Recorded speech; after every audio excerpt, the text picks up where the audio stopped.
ပြူချဘွားရဲ့ဇဝဇန်လန်ထက်မှာနှလုံးသားလေးဟာကြည်ခွေစရာချစ်တဲ့လုံးတဲ့အသေးအချိန်ချင်းခွေရပါတယ်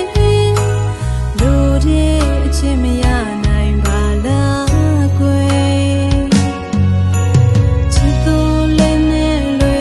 ခွေလာခဲ့တဲ့ရဲ့များစွာနောက်ထပ်လည်းသိရှာမတွေ့ပါကတိသစ္စာတွေကြားရှင်သန်မျောလင်းလို့နေမယ်ကိုမဗလာချစ်တဲ့သူရဲ့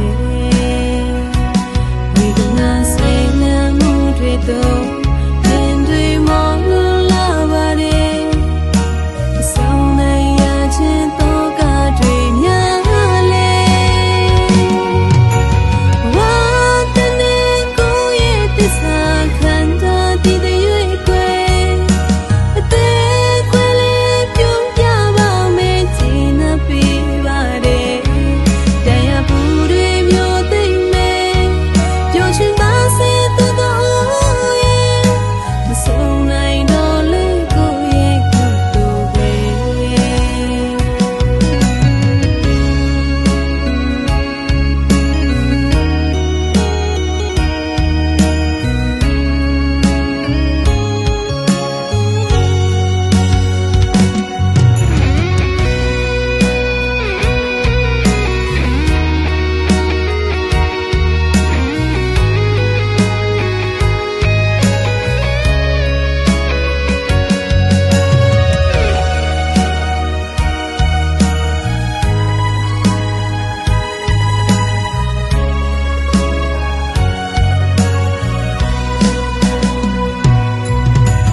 ဖြည်းဖြည်းလေးပြူချဘွားရဲ့ဇဝဇန်